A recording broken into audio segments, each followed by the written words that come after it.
We want to welcome everybody to Mom and Dad Talks, where our favorite people are mom and dad. We have some special guests today, and we have a special subject today. They weren't even born today. Introduce yourself, special guest. Hello, my name is Alila. Hello, my name is Ray and Kenzo.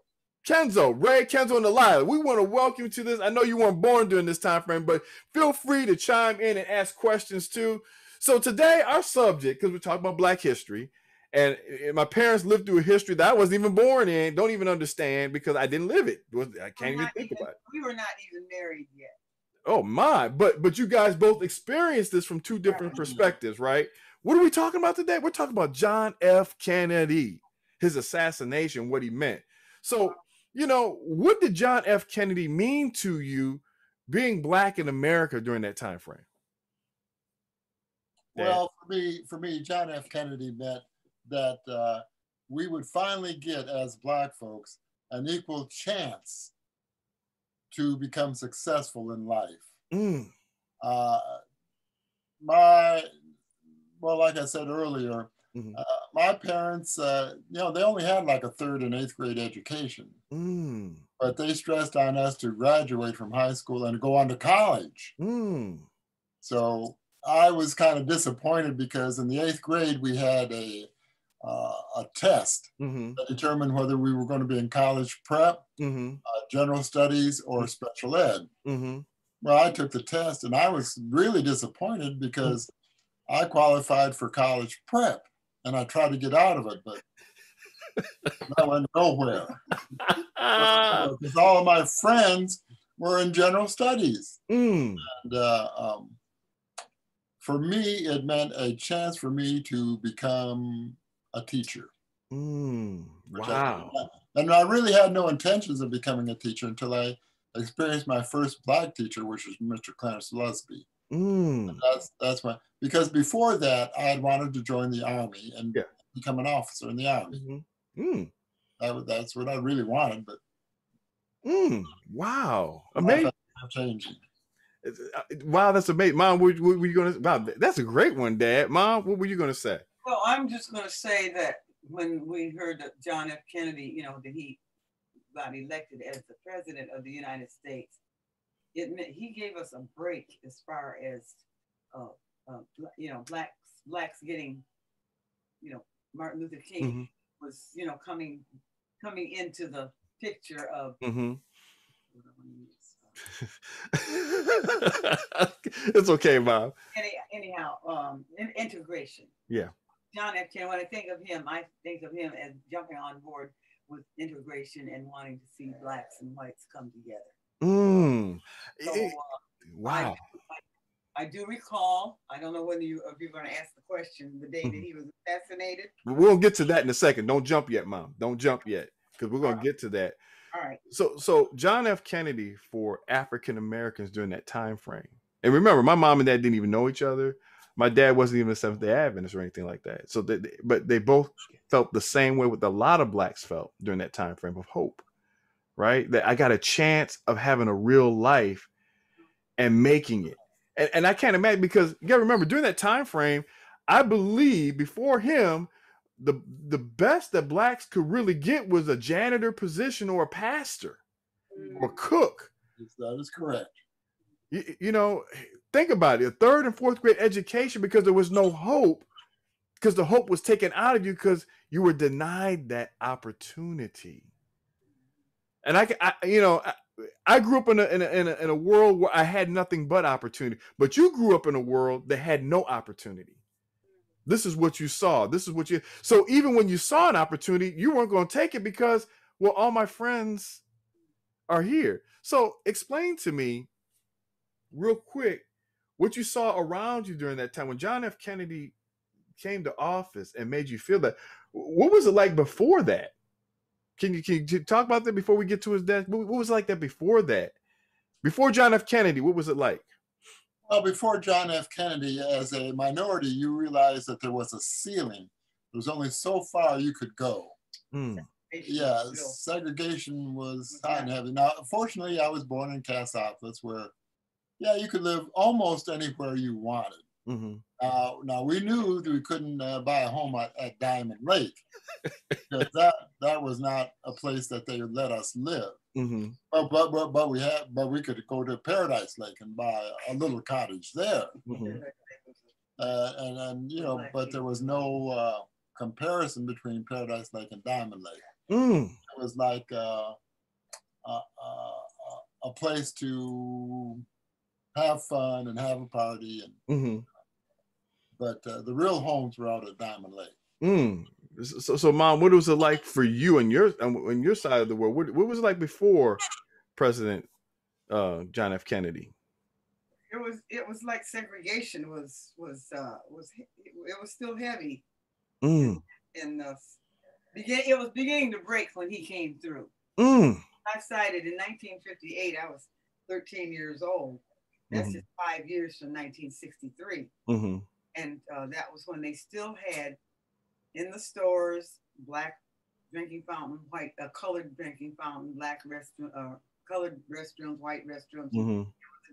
They just put up signs for letting us know that there was a difference, that everybody was not going to be treated the same way. If you want this color, you had to go here. If you're that color, you can go there. So it's the opportunities that began to break when John F. Kennedy became the president. I can say that. And for my young couple, before we go on with any more questions, how do you feel hearing these stories? What do you guys feel like when you heard this? What was going through your minds? Yeah, it's crazy because the opportunities we have now, like I would have never thought that, you know, at this time of the day, you know, because like everybody's with each other. Like we go to the supermarket together. Like, you know, we just do things together. Right. Yeah. It's the fact of being allowed now to do and go anywhere you want to go versus back when we were growing up as teenagers. There were certain places that you were allowed to go and certain places you weren't allowed to go because of the color differential. Wow. And I was going to say, you know, one of his campaign speeches was, ask not what your country can do for you, but what you can do for your country. And for me, that meant, well, I have a chance to do something meaningful. Meaningful. Wow. You know, I did not have to work in a foundry all my life. I did not have to, settle for menial positions. I had a chance to do something. When he initiated the Peace Corps, then I thought, well, you know, this is really an open door for us as a minority. Wow. And it gave us a chance that our mothers and fathers never had. Wow. Wow. I know my sister wanted to say, go ahead, sweetheart. Say something, Ricky. You're welcome. So for me, it's just hearing this, it's just like, wow, just because of, you know, the color of your skin, you were already labeled. It was like, you know, at that time, it was like, you know, the minority were the big elephants in the room. When they come in or something, it's like, oh, well, they know where they need to go. You know, we have our section, they need to go where they go. And to me, that would just, I just don't know as a person. I'm a, you know, Hispanic Latina, you know, and I don't know how it was for us at that time. And I never really got to talk to my parents about how it was for them, you know, back in the day, because growing up in history, all we learn is about blacks and whites. Now, being in the Latinx community, it's like, what happened with the Spanish folks? Come on. You know? So, yeah. Muy bien, muy bien, muy bien. Sí. Gracias. So, and that's the thing that really astounds me as minorities. That we have so much of the same experience. Same experience, the same thing that happened to Latinos happened to us. Because there's white Latinos too. Yes. Yeah, there's white Latinos. Like my mom is blue, you know, hazel eyes, blonde hair. She looks white, so if it were my mom, she'd be able to go to one fountain, but my father would go to another one because my father is you know, your complexion. And like I said, you know, the reason why we're open up because we all can relate to this, even though it's generational. And so, you know, what, do you want to say something, Mom, real quick? I want to say it's basically the color of your skin. It depends. That's what it really depends on. If you're fair skinned, you can get breaks. If you're not, you better step aside. And that's been a reality even to this day to a degree, but not to the degree in which you guys experienced it, right? Right. So now we're going to jump into the next thing because we don't want to take up everybody's time here because I know the baby wants to get to playing here, but when John F. Kennedy was assassinated, how did you guys feel? Because he was assassinated before Martin Luther King was. That's Yes, correct. he was 5 years. So your hopes and dreams of a fairer country, that had to be devastating. What was it? It was really devastating. We kind of felt that this was the end of civil rights, and there was no use. But Lyndon Baines Johnson, he surprised me because he was a civil rights president. Yes. And he was I believe, Texan, Yes, he was a Texan. From South. Then I thought, well, okay, but he signed the Civil Rights Act and he kept that door open for us. Unfortunately for me and my family, for me in particular, I took advantage of that. Yeah. Open door. Praise the Lord. And I also believe that, God has his timing of what happens when it happens. I think of my dad when he, growing up, his opportunities were less than ours. Yeah. And it's time that marches on that it gets a little better and a little better. So we didn't have it as bad as my dad had it. You didn't have it as bad as we had it. Right. So generation upon generation, it gets better. But hopefully that it's not going to go backwards. What we experienced last month. and that's so important, right? Trying to get better as a country, as individuals, right? If you're interested in knowing the day that John F. Kennedy got assassinated, I was a freshman at Oakwood College. Wow. And I remember the announcement that they made that he had been assassinated. It was on Friday. And we went to Vespers that Friday night feeling very, very hurt and lost because our president is dead now. And the thing that we watched the funeral when it was going to go on. I went to one of the faculty members' homes to watch the funeral. It was very hurtful to see, for them to show how that happened that Friday. With the motorcade, they were riding in a car with the top down. I mean, they just didn't. It was not tight as the protection was not as tight. Yeah. Security was not as tight. It looked like the country trusted everybody. Yeah. And to have that bullet come hitting the president and the blood splashing on his wife's outfit, brutal. That was just. I mean, it was hard. It was really hard to take that day. So I just have to say that, the things that happen like that, they never erase your mind. Yeah. They stay with you forever. And, it was nothing but time that healed over the fact that we lost a president like that. Yeah. It looks like the good die young. Yeah. And like I said, it was so hurtful. I can't imagine your hero getting assassinated, right? And the whole idea was we're going to stop this so you guys don't progress. That was the whole intent, that we have more power than doing the right thing.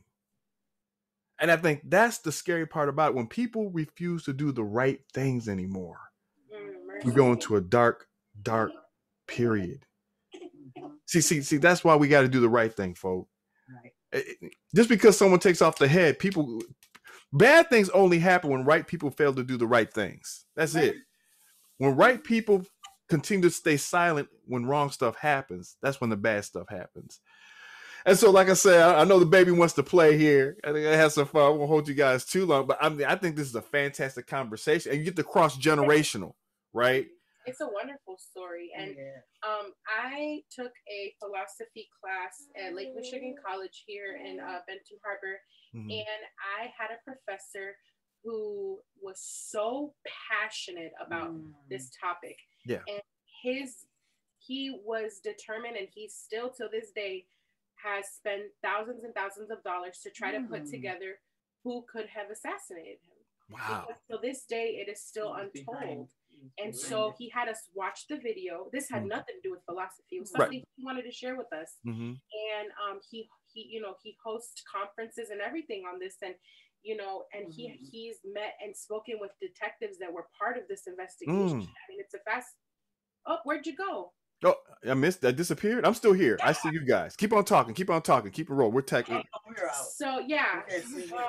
Anyway, so he basically taught us, and he had the actual footage. I mean, the traumatizing footage of him being shot, head blowing up. I mean, graphical. Wow.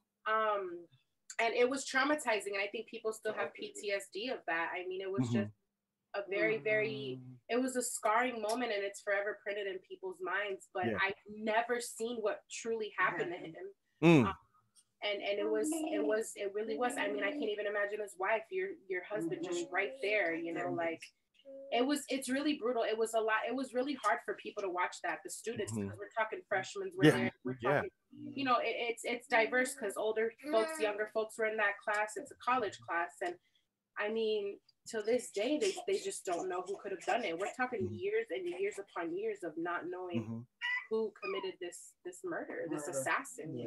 They did find him though. Oh, they did? There's different theories on it, right? They say they got the right guy, but there's always a question of a second shooter. Was he the real shooter? And that's why you have the conspiracy theories, right? But I guess we lost you guys. There you are. All right. Oh, the IT. That's right. There we go. That's that millennial blood in them, right? Get them to help out there. We saw it in action, cross-generational here. That's great. Thank you. I know years later when we took a tour of the murder scene, that the tour bus stopped and told us to look at the window of the Texas School Book Observatory. And I was surprised I could just barely see the window. And I thought, this guy, I don't know how he made that shot. Because that, to me, seemed like an impossible shot. And he didn't, I believe they showed us a picture of the rifle that he used. Yes. That is really something that he was able to hit that small of a target from that distance. Yes, with that rifle. With that particular rifle, that was the day before the zoom and the and you have the laser beam and everything. I don't know how he did that. Well, like I said, we could talk about this for a long time. First of all, I want to thank our guest for coming on Mom and Dad Talks.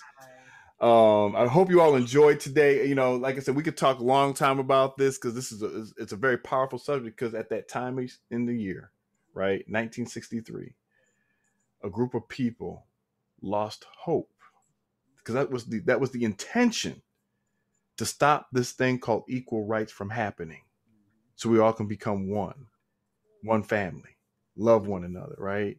And I hope today we love one another, right? And we don't need to be separated, because that's number one, that's not of God, right? And so hug somebody today, enjoy the stuff. And thank you, Mom and Dad, and our special guest, for coming on today there. We really appreciate you. Hug somebody today, make sure that they love them today. And thank you for coming on Mom and Dad Talks. And until next week, see you then. Thank you. All right, Todd.